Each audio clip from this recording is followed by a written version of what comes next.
భగవద్గీత ఆధ్యాత్మిక సంపదకి సంబంధించినంత వరకు సనాతన ధర్మంలో అసలు భగవద్గీత పేరు వినని వాళ్ళు ఉండరు.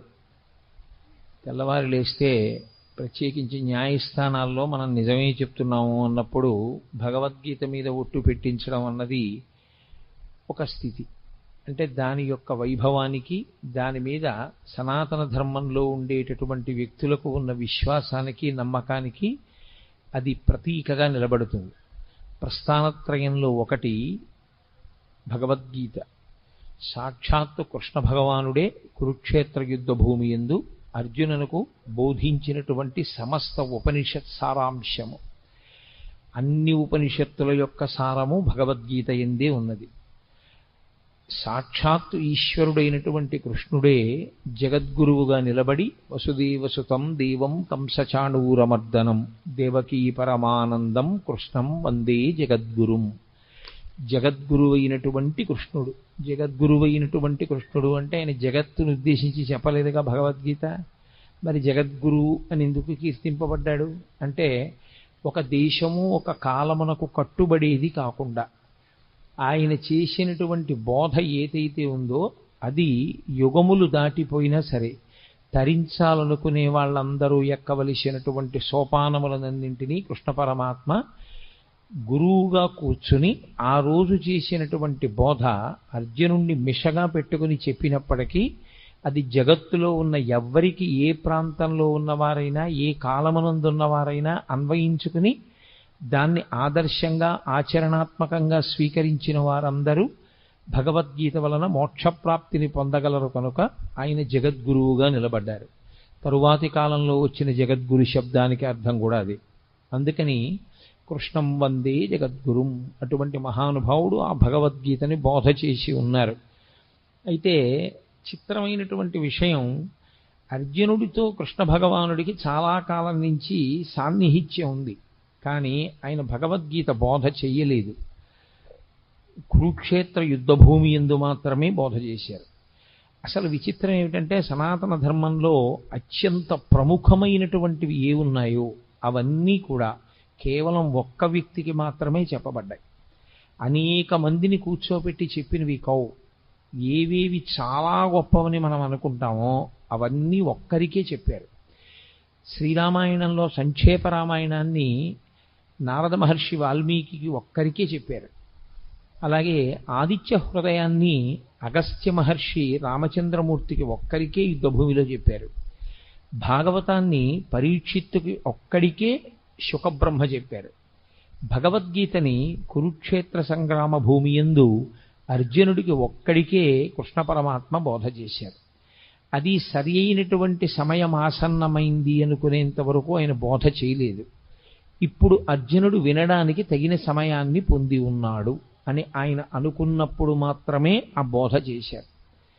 ఆ చేయబడినటువంటి బోధ ఏదో కాకతాళీయంగా 4 మాటలు చెప్పినట్లుగా ఉండదు. అసలు భగవద్గీత యొక్క ఆవిర్భావమే అంత గంభీరంగా ఉంటుంది.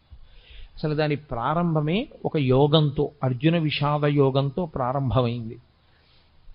అటువంటి భగవద్గీతని గురించి పెద్దలు ఒక్క శ్లోకంలో దాని యొక్క గొప్పతనాన్నంతటినీ చెప్తారు.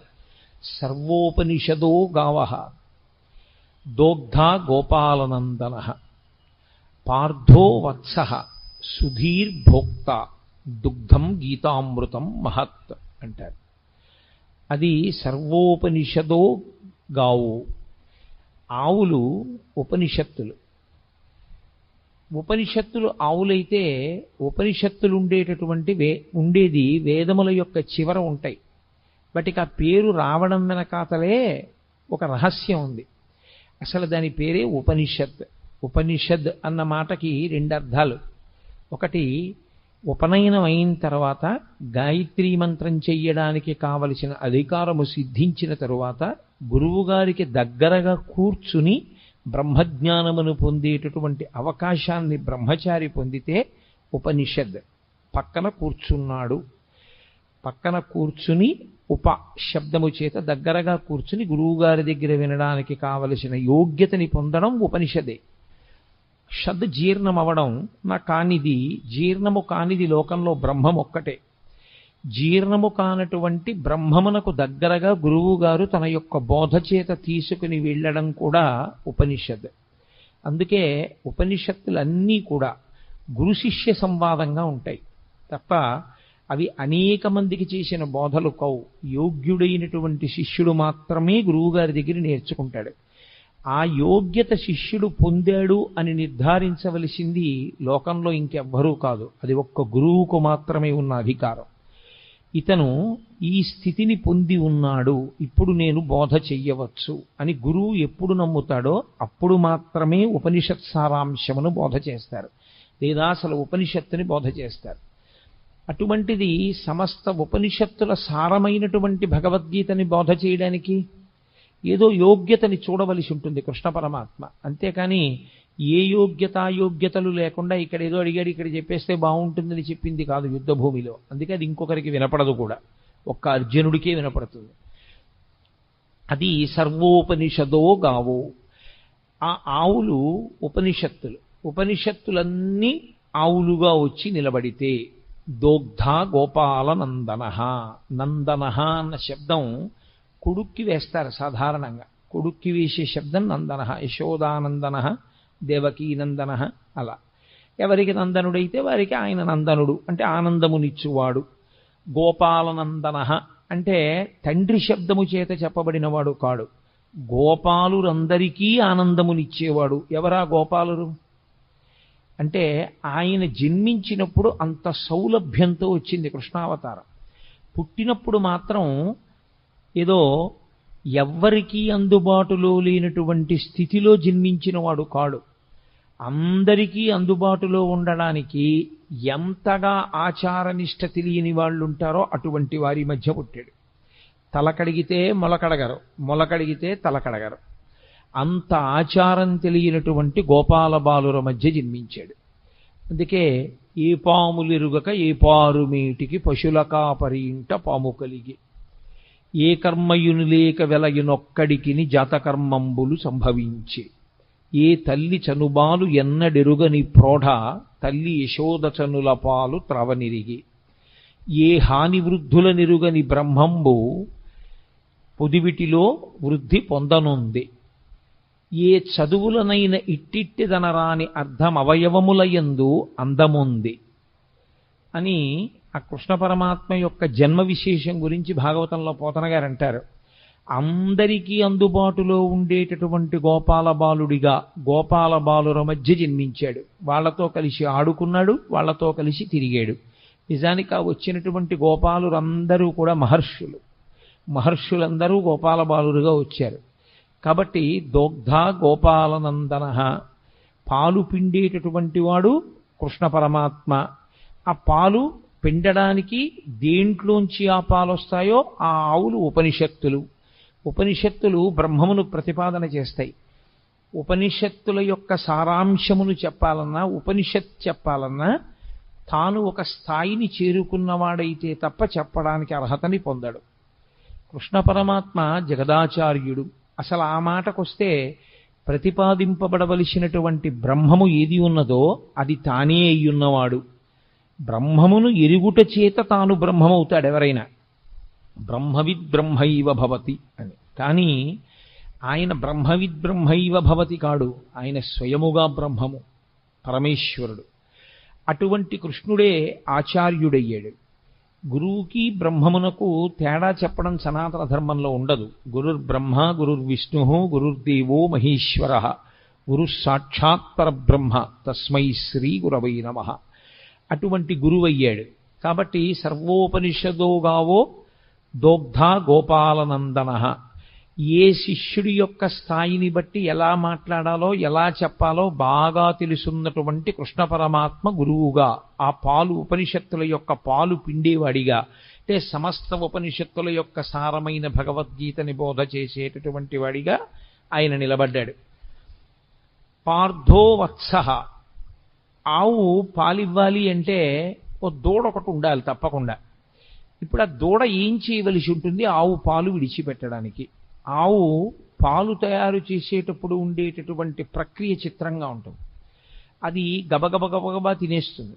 ఈ నూతిగట్టు మీద, చెరువు గట్టు మీద, నదిగట్టు మీద ఉండే పసరిక గబగబా తిని తాను ఒక్క చోట కూర్చుని ఎంత ఆనందంతోటో నెమరవేస్తుంది. కడుపులో ఉన్నదాన్ని మళ్ళీ నోట్లోకి తెచ్చుకుని నోట్లో ఉన్నదాన్ని బాగా నమిలి మళ్ళీ లోపలికి పంపి ఆ పనికిరాని పచ్చగడ్డిలోంచి పసిపిల్లలు కూడా తాగి బ్రతకడానికి వీలైనటువంటిది, పరమ వృద్ధులైనటువంటి వారు, రోగులు కూడా తాగి బ్రతకగలిగినటువంటి పాలని తయారు చేస్తుంది. ఇంత గొప్ప పాలు కదా, పంచామృతములలో మొదటిది కదా, ఈ పాలతో శివలింగానికి అభిషేకం చేస్తే అంత మహాత్యం ఉంది కదా, ఈ పాలనివ్వడానికి కారణం, ఏ కారణానికి పాలిస్తుంది? దూడ యొక్క ఆర్తిని చూసి పాలిచ్చేస్తుంది. ఆర్తితో ఉన్న దూడ, అమ్మా నీ వలన తప్ప నా జీవితం ఎలా ఉంది అని ఆర్తి పొందినటువంటి దూడ పరిగెత్తుకుంటూ వచ్చి దాని శిరములు నోట్లో పెట్టుకు చప్పరించి 2 గుద్దులు గుద్దగానే విడిచిపెట్టేస్తుంది పాలు. గురువుగారికి ఉండేటటువంటి లక్షణం ఏమిటంటే, శిష్యులు ఆర్తితో వచ్చి గురువుగారి 2 పాదములు పట్టుకుని, గురువుగారు మీరు తప్ప నాకెవరు దిక్కు అని అడగగానే చెప్పకుండా ఉండలేక లోపల దాచుకోకుండా చెప్పేస్తాడు గురువుగారు. కాబట్టి ఆవు పాలని విడిచిపెట్టడానికి దూడ ఎలా హేతు అవుతుందో, గురువు జ్ఞానబోధ చెయ్యడానికి ఆర్తి కలిగినటువంటి శిష్యుడు అలా కారణం అవుతాడు. కాబట్టి పార్థో వత్సః. ఇప్పుడు పార్థుడు వత్సయ్యి ఆ పాలు రావడానికి కారణమయ్యాడు. ఆవు దూడ అన్ని పాలు తాగదు, అలా త్రాగడానికి అనుమతించరు కూడా. అది పాలు మిగులుస్తుంది. అలా మిగల్చబడినటువంటి పాలు లోకంలో ఎవరెవరు ఆ పాలు కావలసి ఉంటాయో ఆ పాలని ఆ రీతిలో వాడుకుంటారు. ఒకడు త్రాగి బతుకుతాడు, ఒకడు అభిషేకం చేసుకుని తరిస్తాడు, రకరకాలుగా వాడుకుంటారు. అలా సుధీర్భోక్త, ఎవరు ఈ పాలు త్రాగడానికి అర్హులు? సుధీహి అంటే మంచి బుద్ధి కలిగినటువంటి వాడెవరో, వితండవాదన చెయ్యని వాడెవరో, బ్రహ్మమునందు నిశ్చయాత్మకమైన బుద్ధి కలిగిన వాడెవరో, గురువు యందు గౌరవము కలిగిన వాడెవరో, ఎవరు సనాతన ధర్మమునందు విశ్వాసమున్నవాడో, ఎవడు పెడబుద్ధితో వినే లక్షణం లేనివాడో అటువంటి వాడు ఈ పాలు త్రాగటానికి యోగ్యుడు. కాబట్టి సుధీహి భోక్త. అటువంటి పాలని దుగ్ధం గీతామృతం మహత్, ఈ గీత అనబడేటటువంటి అమృతాన్ని త్రాగవచ్చు. పాల సముద్రాన్ని చిలికితే ఒక అమృతం వచ్చింది, పరమేశ్వరుడి నోటిలోంచి ఒక అమృతం వచ్చింది. వాగ్రూపమైనటువంటి అమృతమే గీత. అందుకే ఆ అమృతం తాగడానికి చాలా కష్టం. గరుత్మంతుడే తీసుకొచ్చి దర్భల మీద పెట్టినా నాగులు తాగలేకపోయాయి. కానీ గీతామృతం తాగడానికి సాధారణంగా అందరూ ఏ అవయవంతో తాగుతారో ఆ అవయవంతో త్రాగక్కర్లేదు. చెవులు దొప్పలు చేసుకుని వినగలిగితే చాలు. ఆ విశ్వాసంతో, ఆ భక్తితో ఎవరు కూర్చుని వింటారో అటువంటి వారందరూ ఈ అమృతాన్ని తాగడానికి అర్హులే. ఈ అమృతాన్ని ఎవరు సేవిస్తారో వాళ్ళకొక లక్షణం ఉంటుంది. అమృతం తాగినవాడు ఇక మళ్ళీ పుట్టవలసిన అవసరం ఉండదు. కాబట్టి ఇదే చిట్టచివరిసారి శరీరాన్ని విడిచిపెట్టడం. కానీ త్రాగడం అంటూ జరిగినప్పుడు శరీరం ఉంటే కదా తాగాడు, శరీరం లేకుండా త్రాగడం అన్న మాట రాదు. కాబట్టి శరీరంతో ఉన్నాడు కాబట్టి తాగాడు, శరీరంతో ఉన్నాడు కాబట్టి అమృతం తాగాడు, శరీరంతో ఉండి తాగాడు కాబట్టి ఈసారి శరీరం పడవలసిందే. అది ప్రకృతికి సంబంధించిన నియమం. ఈసారి పడడం ఏదుందో అదే చిట్టచివరిసారి పడ్డాం. ఇంకొకసారి పడవలసిన అవసరం ఎందుకుండదంటే ఇంకొకసారి పుట్టవలసిన అవసరం లేదు కనుక. అంటే జనన మరణ చక్రము నుండి తప్పుకోవడమే అమృతము. ఆ అమృతము నోటితో తాగుతారు, దానికి అధికారము సిద్ధిస్తే. కానీ అలా అధికారం సిద్ధించి త్రాగారు అన్నవాళ్ళు మనకి కనపడరు. కానీ గీతామృతం తాగడానికి మాత్రం ఎల్లరూ యోగ్యులే. దేని చేత యోగ్యత? సుధీహి భోక్త, మంచి బుద్ధి కలిగిన వాడైతే, అటువంటి మంచి నిర్ణయం చేసుకున్నవాడైతే, మనస్సు మంచిదయ్యుంటే, భగవంతుడి గురించి మనం తెలుసుకోవాలనేటటువంటి చిత్తమాలిన్యము లేకుండా కూర్చోగలిగిన వాడైతే అటువంటి వాడు ఈ అమృతమును త్రాగటానికి అర్హుడు. కాబట్టి భగవద్గీత వింటే ఏమొస్తుంది? భగవద్గీత వింటే కొడుకు ఉద్యోగం వస్తుంది, భగవద్గీత వింటే కూతురికి పెళ్ళి అవుతుంది అని ఫలశ్రుతులు చెప్పకూడదు. భగవద్గీత వింటే ఏమవుతుంది అంటే అది బ్రహ్మ విద్య కనుక మళ్ళీ పుట్టవలసినటువంటి అవసరాన్ని తీసేస్తుంది. ఇంకా ఇంతకన్నా గొప్పది మనుష్యుడు కోరవలసినది వేరొకటి ఉండదు. కాబట్టి అంత గొప్ప శక్తిని ఈ గీతామృతము ఇవ్వగలదు. అందుకే పెద్దలు గీత గురించి చెప్తూ ఒక మాట చెప్తారు. గీతతో సమానమైనవి అంటూ ఉంటే లోకంలో ఇంకొక 3 మాత్రమే ఉన్నాయి. అందుకే గంగా, గీత, గాయత్రి, గోవింద ఈ 4 చతుర్గకార సంయుక్తే పునర్జన్మ న విద్యతే. గీత, గంగాచ, గాయత్రి, గోవిందీతి హృది స్థితే. ఎవరు ఈ 4ంటిని గుండెల యందు బాగా ఊంచుకుని నిలబెట్టుకుంటారో, మొదటిది గంగ. గంగని ఇక్కడ పెట్టుకోవడానికి ఏమి ఉండదు. గంగ యందు స్నానం చేయాలి. గంగ యందు స్నానం చేస్తే ఏమవుతుంది? గంగ యందు స్నానం చేస్తే పాపములు నశించిపోతాయి. పాపములు నశించిపోతే మళ్ళీ చేయడా? గంగలోంచి బయటకు వచ్చాక చెయ్యడని నమ్మకం ఏం లేదు. కానీ గంగలో స్నానం చేస్తే వచ్చేటటువంటి ఫలితము ఉత్తర జన్మల యందు కనపడుతుంది. కానీ గీత అనబడేటటువంటి గంగని త్రాగినవాడు ఇప్పుడే ఇక్కడే మోక్షానికి అధికారాన్ని పొందుతాడు. 2, అది పరమేశ్వరుని యొక్క శిరస్సుకి తగిలి కింద పడడం వల్ల అంత శక్తిని పొందింది. భవాంగపతితంతోయం పవిత్రమితి పస్పృశు అంటారు వాల్మీకి మహర్షి రామాయణంలో. గంగ హిమవంతుని పెద్ద కూతురిగా పరమేశ్వరుని యొక్క శరీరాన్ని తాకి హిమాలయ పర్వతాల మీద పడి తాను అనేక మార్గములలో ప్రవహించి త్రిపథగా అయింది. కాబట్టి గంగకి శక్తి వచ్చింది.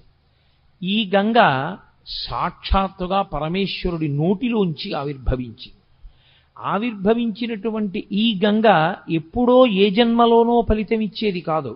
ఈ జన్మలో ఇప్పుడే ఇక్కడే ఫలితమివ్వగలిగినది గీతామృతమనబడేటటువంటి గంగ. కాబట్టి నిజానికి గంగ కన్నా గీత ఒక పైమెట్టు మీదే నిలబడుతుంది. గీత, గంగాచ, గాయత్రి. గాయత్రి ఉపనయనము చేసుకోవడానికి అధికారమున్న వాళ్ళందరూ గాయత్రి మహామంత్రాన్ని చేస్తారు. గాయత్రి మహామంత్రం అంత గొప్ప మంత్రం ఇక లోకంలో లేదు. అది మంత్రములకన్నిటికీ తల్లి అని పేరు దానికి. అందులో అడిగేది ఒకటే, ప్రచోదయాత్. మా బుద్ధులు ప్రేరేపింపబడుగాక ప్రేరేపింపబడుగాక ప్రేరేపింపబడుగాక అని అడుగుతూ ఉంటారు త్రిసంధ్యల యందు. కాబట్టి ఆ గాయత్రి బుద్ధిని మరల్చి ఈశ్వరుని యందు పెట్టి తాను తరించేటటువంటి అవకాశాన్ని గాయత్రీ మాత ఇస్తుంది. గోవిందేతి. గోవిందుడు ఆ నామమే గొప్పది. ఎందుచేత అంటే భగవంతునికి మిగిలినటువంటి పేర్లు ఏమున్నాయో అవన్నీ బిరుదునామాలుగా వచ్చాయి. గోవిందనామం ఒకరు బిరుదునామంగా ఇచ్చింది కాదు, పరమేశ్వరుడు కష్టపడి సంపాదించుకున్న నామం. 7 రాత్రులు 7 పగళ్ళు గోవర్ధనోద్ధరణాన్ని చేసి చిటికెన వీల మీద పర్వతాన్ని ఎత్తి పట్టుకుని అందరినీ కాపాడితే, ఆయన్ని నమ్మకుండా వెళ్ళిపోయిన వాళ్ళని కూడా ఆయన పిలిచి మరీ కాపాడాడు గోవిందనామంతో. అది గోవిందనామానికి ఉన్న గొప్పతనం.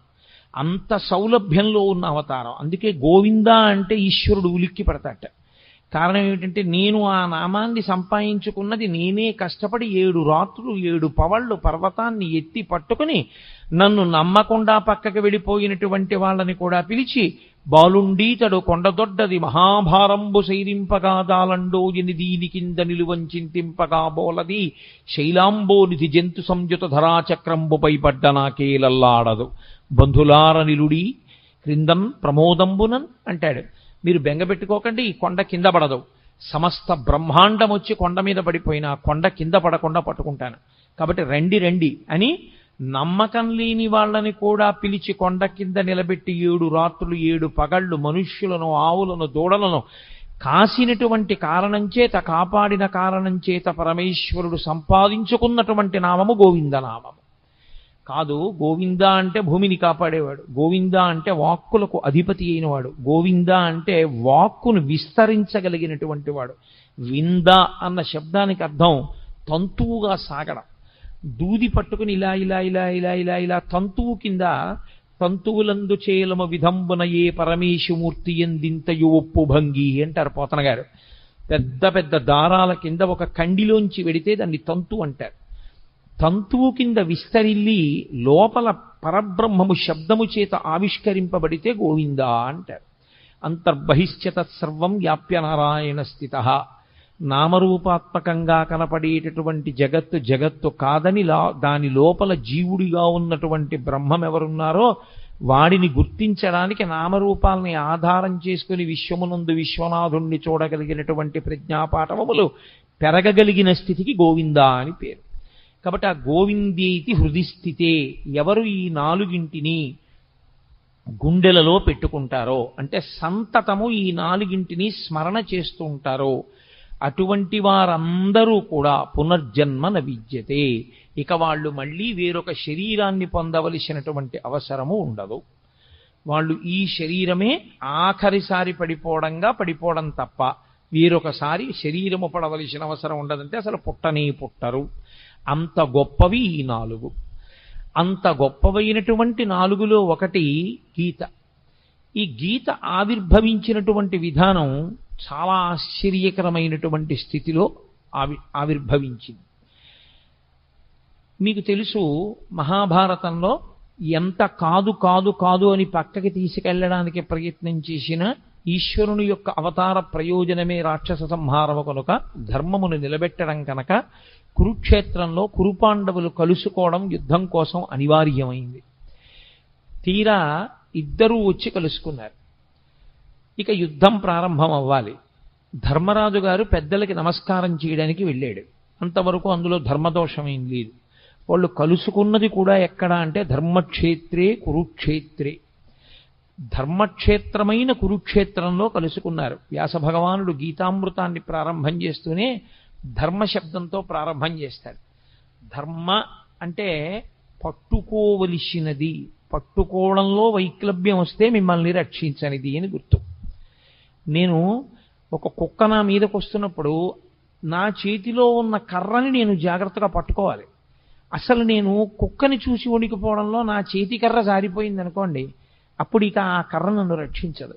నేను పట్టుకుని ఉన్నంత కాలమే నన్ను రక్షిస్తుంది తప్ప పట్టుకోనికుండా ఉన్నది రక్షించేది కాకుండా పోయేది ఏది ఉంటుందో దానికి ధర్మం అని పేరు. అందుకే నేను తరచు మనవి చేస్తుంటాను, అమరకోశం ధర్మము అన్న మాటని వ్యాఖ్యానం చేస్తే ధ్రియతేవా జనైరితి ధర్మం అంటుంది.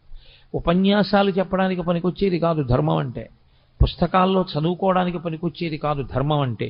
అందుకే కఠినమైన నేను మాట చెప్తూ ఉంటాను, ఉపన్యాసాలకి వెళ్ళడం దేవాలయంలోకి వెళ్ళడం కాదు ధర్మం అంటే, బొట్టు పెట్టుకోవడం ధర్మము అని చెప్తుంటాను.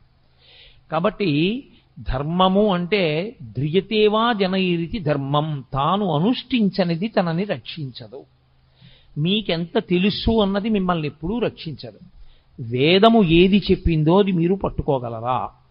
ఎవరేది చెప్పారన్నది ప్రమాణము కాదు. నేనొకటి చెప్పచ్చు, ప్రమాణం కాదు. ఎంతటి మహాత్ముడైనా కావచ్చు, ఆయన చేసింది ప్రమాణం కాదు, ఆయన చెప్పింది ప్రమాణం కాదు. ఎక్కడి వరకు ప్రమాణం? వేదము చెప్పిన దానితో అంగీకరించి మాట్లాడితే అంతవరకే ప్రమాణం. వేదము చెప్పిన దాన్ని వ్యతిరేకించి మాట్లాడితే ఎక్కడ వరకు వేదాన్ని అంగీకరించి మాట్లాడాడో అక్కడ వరకు ప్రమాణవాక్కు మాట్లాడాడని, వేద వ్యతిరేకమైన మాట్లాడినదంతా కూడా దుస్తర్కం చేశాడని అంటారు. దుస్తర్కాస్తు విరమ్యతాం అంటారు శంకరాచార్యుల వారు. దుస్తర్కము చెయ్యవద్దు. వేదో నిత్యమధీయతాం తదుదితం కర్మస్వనుష్ఠీయతాం. వేదం ఎలా చెప్పిందో అలాగే చెయ్యాలి. వేదము దేనిని ప్రమాణంగా మాట్లాడిందో దాన్ని ప్రమాణంగా మాట్లాడాలి. అంతేకాని ఇప్పుడు ఎక్కడ కుదురుతుందండి అని మాట్లాడడానికి వీల్లేదు. వేదము ఏది చెప్పిందో దాన్ని అందుకోవడమే నీ ప్రయోజనం. అలా అందుకోలేకపోతే అది వ్యక్తిగా నీ బలహీనత ఏమో కానీ వేదం చెప్పినది ఎలా కుదురుతుందండి అన్న మాట మాట్లాడడానికి మాత్రం నీకు అధికారం లేదు. నేను నిత్యాగ్నిహోత్రం చెయ్యకపోతే నేను చెయ్యలేకపోవడం నా తప్పని చెప్పాలి. అంతేగాని నిత్యాగ్నిహోత్రం ఎక్కడ కుదురుతుందండి అన్న మాట నేను వాడడాన్ని మాత్రం శాస్త్రం అంగీకరించదు. నీ తప్పు నువ్వు అంగీకరించాలి. అంతేగాని వేద ప్రమాణము యొక్క సాధ్యాసాధ్యములను విచారణ చేసే అధికారము నీకు లేదు. ధర్మం అంటే ఒక్కటే లోకంలో. ధర్మమనగా ఎవరు చెప్పినది ధర్మము కాదు, వేదమేది చెప్పిందో అదొక్కటే ధర్మము. వ్యాస హృదయమంతా వ్యాసోచ్ఛిష్టం జగత్ సర్వం. వ్యాసుడి యొక్క ఎంగిలి ఈ లోకంలో వచ్చిన వాంగ్మయం అంతా, వ్యాసుని యొక్క హృదయమంతా ధర్మమే.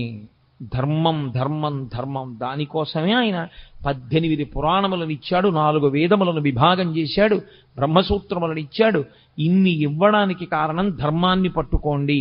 ధర్మం ఒక్కటే మిమ్మల్ని రక్షిస్తుంది. ధర్మం ఒక్కటే మళ్ళీ పునర్జన్మ లేకుండా కూడా చెయ్యగలదు. ఎవడు ధర్మాన్ని పట్టుకోబోయి ధర్మం పట్టుకున్నాననుకుని అధర్మాన్ని పట్టుకుంటున్నాడో వాడికి ధర్మము యొక్క ఫలితము పొందలేడు. అది కుదిరేటటువంటి విషయం కాదు. పైకి తాను ధర్మం పట్టుకున్నానని అనుకుంటున్నాడు, కానీ తాను పట్టుకున్నది ధర్మము కాదు. స్వధర్మో నిధనం శ్రేయ పరధర్మో భయావహ.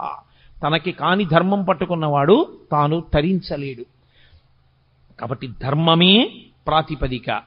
అందుకే ప్రారంభమే మంగళవాచకంగా దీన్ని తీసుకున్నారు వ్యాసుల వారంటే ధర్మశబ్దాన్ని తీసుకున్నారు.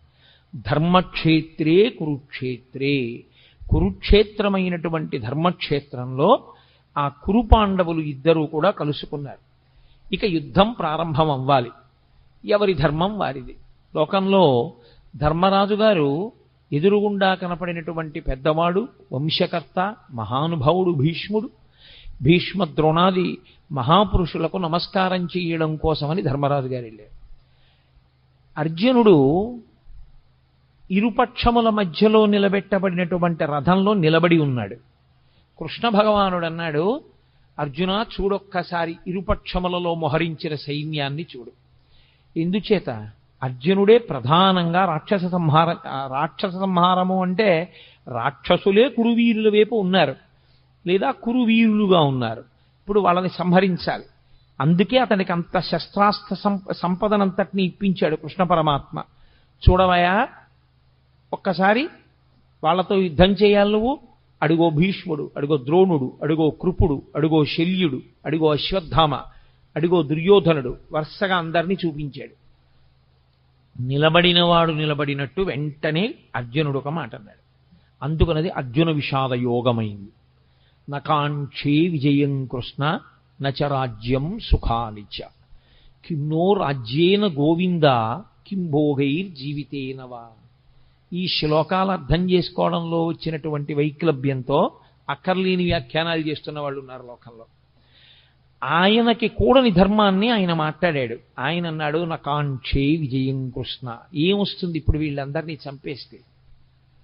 విజయం వస్తుంది. విజయం వస్తే ఏమొస్తుంది? రాజ్యం వస్తుంది. రాజ్యం వస్తే ఏమొస్తుంది? ధర్మరాజు గారు సింహాసనం మీద కూర్చుని పరిపాలన చేస్తాడు. కానీ ఏమైపోతుంది? నా గురువు మరణిస్తాడు, మా తాతగారు మరణిస్తారు, నా అన్నదమ్ములు మరణిస్తారు, నా బంధువులందరూ చచ్చిపోతారు. ఇంతమంది చచ్చిపోయినటువంటి నెత్తుటి కూడు మిగులుతుంది. ఇప్పుడు ఈ నెత్తుటి కూడుని నేను తినవలసి వస్తుంది. మీరు చాలా జాగ్రత్తగా పట్టుకోవలసి ఉంటుంది భగవద్గీత ఆవిర్భావాన్ని. ఆయన వైరాగ్యమును పొందుతున్నాడు. చిచ్చి ఇవన్నీ ఏమిటంటున్నాడు. ఆయన ధర్మాన్ని మాట్లాడుతున్నాడు. వీళ్ళందరినీ చంపడం ఎందుకని? కానీ ఆ ధర్మంలో వైక్లభ్యం ఉంది, అది దిద్దాలి ఇప్పుడు కృష్ణ పరమాత్మ. వీళ్ళందరినీ చంపడం ఏమిటి? వీళ్ళందరినీ చంపేస్తే ఏమొస్తుంది? నాకేం మిగలదు. అందరినీ చంపేసిన వాడు అర్జునుడు అన్న పేరు వస్తుంది. ఇంతమందిని చంపేసి నేను రాజ్య పరిపాలన మొదలు పెడితే నిన్నటి వరకు నా కంటి ముందు ఉన్నటువంటి తాతలు, తండ్రులు, గురువులు, బంధువులు, స్నేహితులు ఇంతమంది మరణించిన తరువాత నేనొక్కడిని మిగిలితే నేను పొందేటటువంటి సంతోషం ఏమిటి? కాబట్టి నాకొద్దు ఈ యుద్ధము వద్దు, ఈ విజయము వద్దు, ఈ రాజ్యము వద్దు. ఇప్పుడు ఆయన ఎంత భయవిహ్వలుడైపోయాడంటే అంతటి మహావీరుడైనటువంటి అర్జునుడి చేతులు వణికిపోయాయి. వణికిపోవడంలో ఆయన చేతిలో ఉన్నటువంటి గాంధీవం జారి కింద పడిపోయాడు. కింద పడిపోతే తాను ఎలా నిలబడ్డాడో అలా నిలబడ్డవాడు నిలబడ్డట్టే నీరసం ఆవహించేసి చతికిల పడిపోయాడు. నీరసం ఆవహించి చతికిల పడిపోయాడు అంటే ఆయన శరీరంలో ఇప్పుడు ఏదో ఆరోగ్యపరమైన సమస్య తలెత్తలేదు. ఆయనకి శరీరంలో ఎంత ఆరోగ్యం ఉండాలో అంత ఆరోగ్యం ఉంది, ఎంత బలం ఉండాలో అంత బలము ఉంది. కానీ శరీరమునందుండవలసినటువంటి బలాన్ని, శరీరమునందు ఉన్నటువంటి ఆరోగ్యాన్ని ఏది పాడు చేసేసింది అంటే బలహీనపడిపోయినటువంటి మనస్సు పాడు చేసేసింది. ఇది చాలా గొప్ప విషయం. మీరు ఎంత బలవంతులు అన్నది కాదు, మీ మనస్సు ఎంత జవంతో ఉన్నది అన్నది ప్రధానం. మనస్సుకి జవం లేనివాడు శరీరంతో ఎంత బలం ఉండనివ్వండి ఉపకారం చేయలేడు. ఎందుచేత అంటే మనస్సు భయానికి కానీ శంకకి కానీ లోనైపోయిందనుకోండి, తాను ఆత్మరక్షణలోకి పడిపోయి ఒక రకమైనటువంటి భయానికి లోనవుతాడు. భయానికి మారుపేరే శాస్త్రంలో మృత్యు సమయమునందు ఎలా ఆలోచనలు పొసగవో భయవిహ్వలుడైనటువంటి వ్యక్తికి కూడా సరి అయిన ఆలోచన విధానం రాదు. కాబట్టి ఇప్పుడు అంత భయపడిపోయినటువంటి అర్జునుడు అన్నాడు, ఇప్పుడు దుర్యోధనుడు ఒక బాణం వేసో ఓ కత్తి పెట్టో నన్ను చంపేస్తే చచ్చిపోతాను. చచ్చిపోతే ఏమవుతుంది? నేను చనిపోతే చనిపోయాను, కానీ నా వారందరూ బ్రతుకుతారు. ఇది పైకి చూడ్డానికి చాలా ధర్మంలా కనపడుతుంది చూసుకోండి. నిజంగా పాపం అర్జునుడు ఎంత మంచివాడండి, ఎంత అహింస మాట్లాడాడు. యుద్ధం జరగకుండా ఎందుకు ఇవన్నీ హాయిగా నాకు ఏ రాజ్యం వద్దు ఏ విజయం వద్దు అన్నాడు. ఎంత మంచి మాట మాట్లాడాడండి అర్జునుడు, ఎంత చక్కటి వాడండి అని మనకు అనిపిస్తుంది. కానీ ఈ మాటలు చెప్పి ఇంకొంచెం ముందుకు వెళ్ళిపోయాడు. ఇంకొక ఆశ్చర్యకరమైన మాట అన్నాడు, నేను వీళ్ళందరినీ చంపేస్తే ఇక లోకంలో నా బంధువులన్న వాళ్ళు మగవాళ్ళు ఎవరు మిగలరు, అప్పుడు ఆడవాళ్ళు ఒక్కళ్ళే మిగులుతారు. అప్పుడు వీళ్ళందరూ నరకంలోనో స్వర్గంలోనో ఉన్నారనుకోండి, ఏడాదికోసారి తద్దినం పెట్టాలి కదా, తద్దినం పెట్టినప్పుడు నీళ్లు విడిచిపెట్టాలి. అప్పుడు వీళ్ళకి నీళ్లు విడిచిపెట్టడానికి ఉత్తరాధికారులు ఏది? నేను చంపేస్తున్నాను కదా, కొడుకులతో సహా చంపేస్తున్నాను. చంపేస్తే ఇంకా తద్దినం పెట్టడానికి మనుషులు లేరు. లేకపోతే ఆ పితృదేవతలు ఎవరైతే ఉన్నారో పతంతి పితరో హ్యేషాం లుప్త పిండోదక క్రియా, వాళ్ళకి పిండ ఉదక క్రియలు ఉండవు. అంటే పిండం పెట్టేవాడు ఉండడు, నీళ్లు విడిచిపెట్టేవాడు ఉండడు. లుప్త పిండోదక క్రియా, ఈ రెండూ లేకపోవడం వల్ల పతంతి పితరో హ్యేషాం, పైలోకానికి వెళ్ళినటువంటి నా పితృదేవతలు మళ్ళీ కింద పడిపోతారు. పైగా ఎప్పుడైతే పురుషుల యొక్క రక్షణ లేదో వీళ్ళందరూ మరణిస్తే వీళ్ళ భార్యలందరినీ పరజాతుల వాళ్ళు వచ్చి భార్యలుగా స్వీకరిస్తారు. ఇప్పుడు వాళ్ళ వలన సంతానం వీళ్ళకి కలుగుతుంది. క్షేత్రములు మిగిలిపోయి బీజములు లేవు. కాబట్టి ఇప్పుడు కుల సంకరం ఏర్పడుతుంది, వర్ణ సంకరం ఏర్పడుతుంది, జాతులన్నీ కూడా కలగాపలగం అయిపోతాయి. ఇటువంటి ఆధార్మికమైనటువంటి వ్యవస్థ ఏర్పడడానికి నేను యుద్ధం చేయడం అవుతుంది. కాబట్టి కృష్ణ నేను యుద్ధం చెయ్య. మీకు ఇది పైకి చూడ్డానికి ఎలా ఉంటుందంటే, అయ్య బాబోయ్ అర్జునుడు ఎంత శక్తివంతంగా మాట్లాడాడు, ఎంత గొప్పగా మాట్లాడాడు మహానుభావుడు, ఎంత చక్కటి మాటలు మాట్లాడాడు. నిజంగా అర్జునుడు చెప్పిన మాట కృష్ణుడు విని అర్జునుడిని వెంటనే రథం ఇచ్చి వెనక్కి పంపించేసి ఉంటే కురుక్షేత్ర సంగ్రామం జరగకపోతే అంత నెత్తురు వరదలై పారదుగా, అంతమంది చచ్చిపోరుగా, ప్రశాంతంగా ఉంటుందిగా. మరి ఎందుకు కృష్ణ పరమాత్మ అంతగా పట్టుపట్టి మరీ కురుక్షేత్ర యుద్ధం చేయించినట్టు, ఎందుకంత బోధ చేసినట్లు, ఆయన ఎందుకు మాట్లాడినట్లు? అర్జునుడు మాట్లాడిన దాంట్లో వచ్చిన నష్టం ఏమిటి ఆయన మాట్లాడిన తప్పు అని మనకు అనిపిస్తుంది. అర్జునునికి కలిగినటువంటి విషాదము యోగమైంది భగవద్గీతలో. అందుకే అర్జున విషాద యోగము అని పిలిచారు. యోగ అంటే భగవద్గీతలో కృష్ణ భగవానుడే చెప్పాడు, యోగ కర్మసు కౌశలం. కర్మసు కౌశలం అంటే చేయవలసినటువంటి పనిని కౌశలముతో, అంటే శాస్త్రవిహితముగా, ప్రతిఫలాపేక్షారహితముగా, కర్తవ్యతా బుద్ధితో చేసినటువంటి వాడెవడో వాడు కౌశలముతో చేసినవాడు. తాను చెయ్యవలసినది ఒకటి ఉంటుంది లోకంలో, శాస్త్రము చేత విధింపబడినది. శాస్త్రము ఏది చెయ్యాలని విధించిందో అది చెయ్యడమే తన యొక్క కర్తవ్యము. అలా కాకుండా నెత్తికొత్తుకున్నది ఏదుందో అది బాధ్యత. బాధ్యత కుంగ తీసేస్తుంది మనిషిని, కర్తవ్యం మెట్లెక్కిస్తుంది. కాబట్టి తాను చెయ్యవలసింది తాను చెయ్యాలి. క్షత్రియుడిని అంతఃపురాలు ఇచ్చారు, రాజభోగాలు ఇచ్చారు, పరిపాలన చెయ్యమని ఇచ్చారు. దేని కొరకు? క్షత్రియుడు మంచం మీద చచ్చిపోవడం అత్యంత హేయమైన విషయంగా చూసింది శాస్త్రం. ఆనాటికి ఉన్నటువంటి వ్యవస్థ అటువంటిది. ఆయన 10 మందిని రక్షించాలి. అందుకే తనకి వైరం ఉందా లేదా అనవసరం. తనకి వైరం ఉన్నా లేకపోయినా తాను మాత్రం అమాయకులను పీడించేటటువంటి వాళ్ళని నిగ్రహించడం కోసం యుద్ధభూమికి వెళ్ళి అలా అమాయకుల్ని పాడు చేసేటటువంటి వాళ్లతో చేసేటటువంటి యుద్ధంలో తాను శరీరం విడిచిపెట్టినా తాను స్వర్గానికి వెడతాడు తప్ప తనకి అక్కర్లేని ధర్మం నెత్తి మీద వేసుకుని తన కర్తవ్యాన్ని తాను విస్మరిస్తే, తాను ప్రశాంతంగా శాంతి బోధ చేస్తూ తాను మరణిస్తే, లోకంలో ఉన్న వాళ్ళందరినీ బాధ పెడుతున్నటువంటి రాక్షస శక్తుల్ని దునుమాడవలసినటువంటి వాడు తన కర్తవ్యాన్ని తాను నిర్వర్తించకుండా అక్కరలేని కర్తవ్యాన్ని తెచ్చి తన నెత్తి మీద పెట్టుకుని ఆ కర్తవ్య నిర్వహణ చేత తాను శరీరం విడిచిపెడితే అటువంటి వాడు అధమలోకాలకు వెళ్ళిపోతాడు, అధమ ఉపాధుల్లోకి వెళ్ళిపోతాడు. కాబట్టి ఎవరు చెయ్యవలసినటువంటి కర్తవ్యాన్ని వాళ్ళు చెయ్యవలసి ఉంటుంది. ఇప్పుడు అర్జునుడికి వచ్చినటువంటి పెద్ద వైక్లభ్యం ఎక్కడొచ్చిందంటే, ధర్మము అన్నదాన్ని ఒకదాన్ని పట్టుకున్నాడు. చంపడం తప్పు, అందులో సందేహం లేదు. భూతదయ అన్ని ధర్మములలోకి గొప్ప ధర్మం. నిష్కారణంగా చంపకూడదు. కానీ ధర్మమును నిలబెట్టడం కోసం ధర్మాన్నే పాడు చేస్తున్న వాళ్ళు ఎవరున్నారో అటువంటి వాళ్ళని సంహరించి ధర్మాన్ని నిలబెట్టవలసినటువంటి కర్తవ్యం క్షత్రియుడిది. అసలు తాను చెయ్యవలసిన ధర్మాన్ని, తన కర్తవ్యాన్ని తాను విస్మరించి తాను అక్కర్లేని ధర్మాన్ని ఒకటి నెత్తి మీద పెట్టుకున్నాడు. ఇక్కడ వచ్చింది సమస్య అంతా.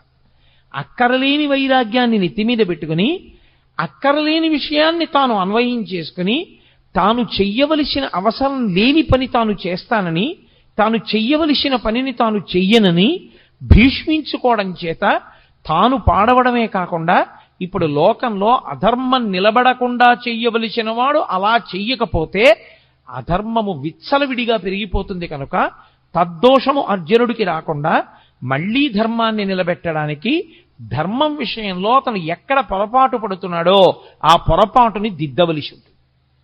అది అడ్డుపెట్టి మాట్లాడుతున్నది అర్జునుణ్ణి. కానీ అసలు మన ధర్మం ఏమిటి, మనం ఏం చెయ్యాలి, మనం ఎందుకు పాడవుతుంటాం, మనకి మళ్ళీ మళ్ళీ ఎందుకు పునర్జన్మ కలుగుతూ ఉంటుంది, ఈ రహస్యాలన్నీ తెలుసుకోవాలనుకుంటున్నటువంటి వాడికి కృష్ణుడు చేసినటువంటి భగవద్గీత బోధని వినడం తప్ప, దాన్ని ఆచరణలోకి తెచ్చుకోవడం తప్ప తప్పించుకోవడానికి పునర్జన్మని వేరొక మార్గం మాత్రం ఉండదు. అందుకే ఆనాడు అర్జునుడికి చెప్పడం అన్నది మిష. కానీ మనం కూడా అందరము అటువంటి కురుక్షేత్రంలోనే నిలబడతాం. మనందరికీ కూడా ధర్మం విషయంలో మీమాంస, ధర్మం విషయంలో అనుమానం. ఏం చెయ్యాలో తెలియదు, ఏం చెయ్యకూడదో తెలియదు. చెయ్యకూడనివన్నీ తాను ఎత్తుకుంటాడు. అసలు తాను చెయ్యవలసింది తాను చెయ్యడు. ఎలా తరిస్తాడు? తాను తరించలేడు దానివల్ల. అందుకని నీవేది చెయ్యాలో తెలుసుకుని నువ్వు అది చెయ్యడంలో నువ్వు నైపుణ్యాన్ని సాధించాలంటే, అటువంటి కౌశలమును నువ్వు పొందాలంటే, ఆ కౌశలము చేత నువ్వు యోగమును పొందాలంటే అనేన యుజ్యతే ఇది యోగః అంటాడు పతంజలి. అనేకముగా ఉన్నవి ఒక్కటిగా మారి ఆ ఒక్కటిగా నువ్వు నిలబడి ఒకటి యందు ప్రవేశించి ఒకటిగా అనుభవాన్ని పొంది రెండవది లేదు కనుక భయాన్ని పొందకుండా శరీరాన్ని విడిచిపెట్టగలిగినటువంటి సాక్షిమాత్రపు శక్తిని నువ్వు పెంపొందించుకొనగలిగితే దానికి యోగమని పేరు. ఇప్పుడు అర్జునుడు పొందినటువంటి కష్టం ఏదుందో దానికి జవాబు చెప్పాలి. చిత్రం ఏమిటంటే 1వ అధ్యాయం మొత్తం మీద అర్జున విషాద యోగంలో కృష్ణ భగవానుడు ఎక్కడా మాట్లాడలేదు. ఎందుచేత అంటే ఎవడికి ధర్మం విషయంలో అనుమానం ఉందో, ఎవడు పొరపాటు జీవితం గడుపుతున్నాడో, ఎవడు ఈ అయోమయంలో ఉన్నాడో వాణ్ణి ముందు తనకున్న అయోమయం అంతా మాట్లాడినివ్వాలి. అందుకని ముందే నోరు నొక్కేశారనుకోండి, అసలు నన్ను చెప్పనిస్తే కదండి అంటాడు. అందుకని ముందు మాట్లాడినివ్వాలి. ఎంత మాట్లాడతాడో అంతా మాట్లాడనిచ్చి అప్పుడు తాను మాట్లాడాలి ఆచార్యుడు. అందుకే 2వ అధ్యాయం వచ్చేంత వరకు అసలు కృష్ణ భగవానుడు నోరు విప్పలేదు. మనం డాక్టర్ గారి దగ్గరికి వెడతాం. డాక్టర్ గారి దగ్గరికి వెడితే డాక్టర్ గారు మనకున్నటువంటి అనారోగ్యాన్ని అడుగుతాడు. మనకేం తెలుసు అంటే దేని మూలంగా రోగం వచ్చిందో మనకి తెలియదు. వచ్చిన రోగం వల్ల మనం పడుతున్న బాధ ఒకటే మనకి తెలుసు. మనం ఏం చెప్పగలం? మన బాధ ఒకటే చెప్పగలం డాక్టర్ గారికి. ఏమిటో డాక్టర్ గారు సాయంకాలం అయ్యేటప్పటికి జ్వరం వచ్చేస్తుందండి, పొద్దున్న తిన్నది జీర్ణం అవుతుంది, రాత్రి 7 గంటలు 6 దాటిందంటే ఇంకా ఒళ్ళు వేడెక్కుతుంది, ఏది తిన్నా జీర్ణం అవ్వదు సరికదా, వాంతి అయిపోతుందండి, రాత్రిపూటే ఉంటుంది. వీడు బాధ ఒకటే చెప్తూ ఉంటాడు. వింటూ డాక్టర్ గారు ఏం ఆలోచిస్తాడంటే వీడికి సాయంకాలం 6 అయ్యేటప్పటికి జ్వరాన్ని కల్పించగలిగినటువంటి సూక్ష్మాంగ జీవి ఏది ప్రవేశించి ఉంటుంది, దాని వలన వీడిలో ఏ రకమైనటువంటి జ్వరం ప్రకోపించి వీడికి జీర్ణం కాకుండా ఆహారం బయటికి వెళ్ళిపోతుంది. ఇప్పుడు మందు దేనికి వెయ్యాలంటే మూలానికి వెయ్యాలి. ఏ సూక్ష్మక్రిమి శరీరంలో ప్రవేశించడం చేత అతనికి సాయంకాలం జ్వరం వచ్చి తిన్న పదార్థం జీర్ణం కాకుండా వాంతవుతోందో ఆ సూక్ష్మక్రిమి మీద అతను ఔషధాన్ని ఇవ్వాలి. అంతేకాని వాంతి అయిపోకుండా ఏం చేయాలో లవంగమొగ్గ నవలాలో ఏలక్కాయ నవలాలో చెప్పడానికి అతని భార్యే చాలు, పక్కింట్లో ఉన్న వాళ్ళే చాలు, డాక్టర్ గారు అక్కర్లేదు దానికి. డాక్టర్ గారు చెప్పవలసింది మూలాన్ని ఛేదించాలి. అర్జునుడు మాట్లాడితే అర్జునుడు మాట్లాడిన మాటల వెనక ఛేదింపబడవలసినటువంటి మూలాల్ని కృష్ణ పరమాత్మ పట్టుకున్నాడు. ఇది అందుకే భవద్భీషిణి అయింది. గీతకి భవద్భీషిణి అని పేరు ఉండడానికి కారణం అదే. సంసారము అంటేనే అయోమయం, సంసారం అంటేనే రాగద్వేషములు. మీరు కొంచెం జాగ్రత్తగా పట్టుకోగలిగితే సంసారమునకు మారు పేరే రాగద్వేషములు. రాగము ద్వేషము ఈ రెండు ఎప్పుడుంటాయి? ఇంకొకడు ఉంటే కదండి. ఇప్పుడు నాకన్నా ఇంకొకడు ఉన్నాడు అనుకోండి, అప్పుడు నేను వాడిని ప్రేమిస్తే రాగం, నాకు వాడి మీద సంతోషంగా ఉండి వాడిని నేను అభిమానిస్తే నాకు వాడి మీద రాగం ఉన్నది. నేను వాడి మీద కోపం పెట్టుకుంటే నాకు ద్వేషం ఉన్నది. అసలు రెండవది లేదు ప్రపంచంలో, ఒక్కటే ఉన్నది. రాగమునకు కానీ ద్వేషమునకు కానీ ఏమైనా కారణం ఉందా? ఇంకో వస్తువు లేదు, ఉన్నదొక్కటే, పరబ్రహ్మం ఒక్కటే ఉంది. ఆ ఉన్న ఒక్క పరబ్రహ్మము ఎలా ఉన్నది? ఇన్నిగా కనపడుతున్నా కాదురా, ఇన్ని యథార్థమునకు ఉన్నదొక్కటే. అన్ని నగలుగా కనపడుతున్నా ఉన్నదొక్క బంగారమైనట్టు, అనేక కుండలుగా కనపడుతున్నా ఉన్నదొక్క మన్నైనట్టు, అనేక కడవలలో పోసిన ఉన్నది ఆ ఆవు పాలైనట్టు, అనేకమైన ఆవులున్నా అన్నిటి యొక్క పాలలో ఉన్న ధర్మము ఒక్కటైనట్టు, మనకి ఉన్నది ఒక్కటే పదార్థము అని తెలిసిందనుకోండి, ఇప్పుడు ప్రేమించడానికి లేదు, ద్వేషించడానికి లేదు. కాబట్టి ఇప్పుడు అర్జునుడికి రాగము పుట్టింది, ద్వేషము పుట్టింది. ద్వేషం ఎవరి మీద పుట్టిందంటే తన మీదే పుట్టింది. అయ్యో నేను వీళ్ళని చంపేస్తాను, వీళ్ళని చంపేస్తే ఇదిగో వీళ్ళందరూ పాడైపోతారు, వీళ్ళందరూ పాడైపోతారు, వాళ్ళ మీద ఒక పిచ్చి రాగం పట్టుకుంది, వాళ్ళ మీద ఒక పిచ్చి ప్రేమ, అర్థం లేని ప్రేమ పట్టుకుంది, కాబట్టి నేను వీళ్ళని చంపను. ఈ రాగద్వేషములనేటటువంటివి ఏర్పడడానికి కారణము రెండవ వస్తువు ఉండడం. ఇప్పుడు ఈ రెండవ వస్తువు ఉన్నది అనేటటువంటిది ఏదో, దానినే మోహము అని పిలుస్తారు శాస్త్రంలో. అజ్ఞానావస్థ, అవిద్య, దాని చేత వచ్చినటువంటి అయోమయావస్థ. ఈ అయోమయం పోవాలి అంటే గురుబోధ వినా మార్గం ఉండదు. కాబట్టి ఇప్పుడు కృష్ణుడు గురువుగా నిలబడి మాట్లాడాలి. అందుకు ఆయన మాట్లాడుతున్నాడు. ఇప్పుడు కృష్ణుడు మాట్లాడితే ఏమవుతుంది? అర్జునుడికి ఏ మోహము తనకున్నదని తనకి తెలియదో అది పోయిందని తెలుస్తుంది. తనకి ఉన్నప్పుడు ఇది ఉంది, అందుకు ఇలాంటి ఆలోచనలు వచ్చాయని తెలియదు. పోయి మళ్ళీ తనకి ధర్మం తెలిసిపోయాక తనకేం పోయిందో తెలుస్తుంది. అందుకే గీత అంతా అయిపోయిన తర్వాత నీకేమర్థమైంది అని అడిగాడు. నాకు భగవద్గీత అర్థమైందని చెప్పలేదు. నష్టో మోహ స్మృతిర్లబ్ధ. నేను ఏ మోహము, ఏ అజ్ఞానము, ఏ అవిద్య నన్ను పట్టుకుందో అది పోయింది. నాకు ఏది ఇత పూర్వం తెలిసి ఉన్నదో అది ఇప్పుడు మళ్ళీ నాకు తెలిసి వచ్చింది. అంటే జ్ఞానము మీద కమ్ముకున్నటువంటి మేఘములు ఎగిరిపోయి ఈ స్థితి మళ్ళీ నువ్వు బోధించడం చేత నాకు కుదిరింది.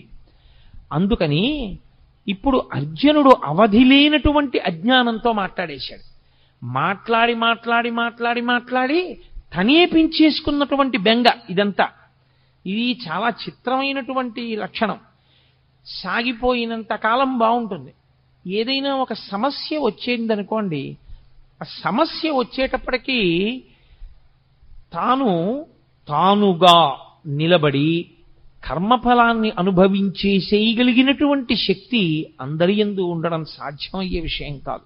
చాలా చాలా కష్టం. అక్కడికి వచ్చేటప్పటికీ గిజగిజగిజలాడిపోయి ఖచ్చితంగా ద్వైదీభావంలోకి వెళ్ళిపోతాడు. వాడు నేను రెండు భావాలు వస్తాయి. అభిమానము చేత కాని ద్వేషము చేత కాని వచ్చేస్తుంది అది. ఈ వచ్చినప్పుడు మాట్లాడడమే చాలా కష్టం. అక్కడ ఆ భావనల నుంచి శిష్యుణ్ణి పైకెత్తి స్వధర్మం దగ్గర నిలబెట్టాలి. మళ్ళీ ఏది ధర్మమో దాని యందు నిలబెట్టాలి. అది నిలబెడుతున్నాడు ఆయన. ఇప్పుడు ఆయన నిలబెట్టడంలో ఒక్క అర్జునుడు కాదు అలా నిలబడేది. గీత చదువుకుంటున్న వాళ్ళందరూ అటువంటి ధర్మక్షేత్రంలో, అటువంటి కురుక్షేత్రంలో నిలబడ్డవాళ్ళే.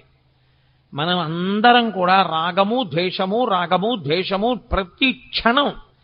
చిత్రం ఏమిటంటే రాగము శాశ్వతముగాను ఉండదు, ద్వేషము శాశ్వతముగాను ఉండదు. ఒకప్పుడు మీరు అపారమైన రాగముతో ఉన్న వ్యక్తి మీరు అపారముగా ద్వేషించే వ్యక్తి, మీరు అపారముగా ద్వేషించే వ్యక్తి మీరు అపారముగా ప్రేమించే వ్యక్తి మారిపోతుంటుంది. ఇప్పుడు రాగము ద్వేషము మారడానికి వ్యక్తియా కారణము, మనస్సా కారణము? ఏది తనకి అనుకూలమో అది జరగకపోవడం చేత ద్వేషం వచ్చింది, ఏది తనకి అనుకూలము కాదో అది జరగడం వల్ల ద్వేషం వచ్చింది. ఇప్పుడు ఈ రాగద్వేషములు రెండూ పోవడానికి అవిద్య పోవాలి. ఈ అవిద్య పోవాలి అంటే అది గురువుగారు మాట్లాడితే తప్ప శిష్యుడికి పోదు. కాబట్టి ఇప్పుడు ఏం చేస్తాడంటే అవిద్యలో విడుతున్నవాడు విశేషమైన చిత్తభ్రాంతికి, చిత్తమాలిన్యానికి, భయానికి లోనైపోతాడు. ఈ భయానికి అంతుండదు. ఇంకా ఎంత భయంతోటో వెర్రిముర్రి ఆలోచనలన్నీ పెరిగిపోతుంటాయి. ఈ పెరిగిపోతూ వెళ్ళిపోతూ ఉండడం అనేటటువంటిది అర్జునుడి విషయంలో ఎక్కడ వరకు వెళ్ళిపోయిందంటే, అదిగో పైనుంచి పితృదేవతలు పడిపోతారు, వాళ్ళకి పిండాలుండవు, ఉదక క్రియలుండవు. ఆ తరువాతి కాలంలో వాళ్ళ భార్యల యందు జన్మించేటటువంటి సంతానం అంతా కూడా కులసంకరం అయిపోతుంది. ఇంతమందిని చంపేసి నాకెందుకు ఈ నెత్తిటికూడు, ఎన్నిన్ని పెద్ద మాటలు మాట్లాడేస్తున్నాడు, అక్కర్లేనివన్నీ మాట్లాడేస్తున్నాడు. మాట్లాడనిచ్చాడు, బాగా మాట్లాడనిచ్చాడు. ఇంత అర్జునుడు ఏమైపోయాడో తెలుసా అండి? ఇంతమంది శత్రువుల్ని అస్త్రప్రయోగం చేసి చంపగలిగినటువంటి అర్జునుడు తన మనసు తనకి బరువైపోతే, తన చిత్తము మలినమైపోతే, తాను పెంచుకున్న భయానికి తాను వశుడైపోతే, తాను గాంధీవం వదిలేసి కూలబడిపోయి కృష్ణ పరమాత్మ యొక్క కాళ్ల మీద పడిపోయి బావా బావా అని పిలిచేటటువంటి వాడు ఒక ఆశ్చర్యకరమైనటువంటి మాట అన్నాడు. నేను నీకు శిష్యుణ్ణి అన్నాడు. మాం త్వం ప్రపన్నః, నేను నిన్ను శరణాగతి చేస్తున్నాను. నువ్వు ఏం చేయాలో తెలుసా? శిష్యుడనైన నన్ను ఉద్ధరించాలి. నాకు మార్గం తెలియట్లేదు. ఇదే అతను చేసిన చాలా మంచి పని. ఏమైనా ఉంటే అర్జునుడు ధర్మక్షేత్రమైన కురుక్షేత్రంలో చేసినటువంటి ఈ పని వల్ల భగవద్గీత పుడుతోంది. ఈ పని వల్ల గీతామృతం వస్తోంది. ఈ పని వల్ల వచ్చినటువంటి గీతామృతం కాలంతో, దేశంతో సంబంధం లేకుండా మానవాళిని తరింపచేస్తూనే ఉంది. మాట్లాడి ఇంకా నేను మాట్లాడనయా, మాట్లాడిన కొద్దీ భయం ఎక్కువైపోతోంది. ఇంకా భయం వైపుకే పెడుతున్నాయి కానీ ఆలోచనలు. నేను బయటికి రాగలనన్న ఆలోచన అసలు నాకు రావట్లేదు. కాబట్టి మీరు వినా నాకు శరణ్యము లేదు. గురువుగారి కాళ్ళ మీద పడిపోయి నేను ప్రపన్నుడను అంటే నేను శరణాగతి చేస్తున్నాను, మీరు నన్ను స్వీకరించి నా యొక్క బాధనంతటినీ పోగొట్టండి. ఇప్పుడు అసలు నేనేం చెయ్యాలి నాకు అర్థం కావట్లేదు అన్నాడు. ఎవరు? యుద్ధం చేస్తానని వచ్చినవాడు. ఇప్పుడు కాదు, ఎప్పటి నుంచో యుద్ధం చేస్తాను, కౌరవుల్ని సంహరిస్తానని పెద్ద తపస్సు చేసి పరమేశ్వరుణ్ణి సాక్షాత్కరింపజేసుకుని పాశుపతాస్త్రం పొందినవాడు, అంతమంది దేవతల దగ్గర అన్ని అస్త్రాలు పొందినవాడు, అంతమంది గురువుల్ని సేవించినవాడు, ఎప్పుడు కురుక్షేత్ర సంగ్రామం జరుగుతుందా కౌరవుల్ని మట్టు పెడదామని ఎదురు చూసినవాడు, ఇవాళ ఆశ్చర్యంగా యుద్ధం చేయడం మాట దేవుడిని కృష్ణ పరమాత్మ యొక్క కాళ్ల మీద పడిపోయి, కృష్ణ నీవు తప్ప నాకు దిక్కెవరు, కాబట్టి నువ్వే నన్ను రక్షించాలి. ఆయన మాట్లాడడం మొదలుపెట్టాడు. ఆయన మాట్లాడుతూనే ప్రారంభం ఏమన్నా తెలుసా అండి? ఆయన మాటలకున్నటువంటి గమ్మత్తు ఏమిటంటే ఆయన మాట మొదలు అదే, భగవద్గీతలో ఆయన మాట చివర అదే. ఆయన అసోత్యానన్వశోచస్త్వం ప్రజ్ఞావాదాంశ్చ భాషసే గతాసూ నగతాసూంశ్చ నానుసూచంతి పండితాః. అశోచ్యానన్వశోచస్త్వం అంటూ ప్రారంభం చేశాడు. ఏడవవద్దు, శోకము వద్దు, అసలు ఈ దిక్కుమాలిన ఏడుపన్నది మొదట మాని.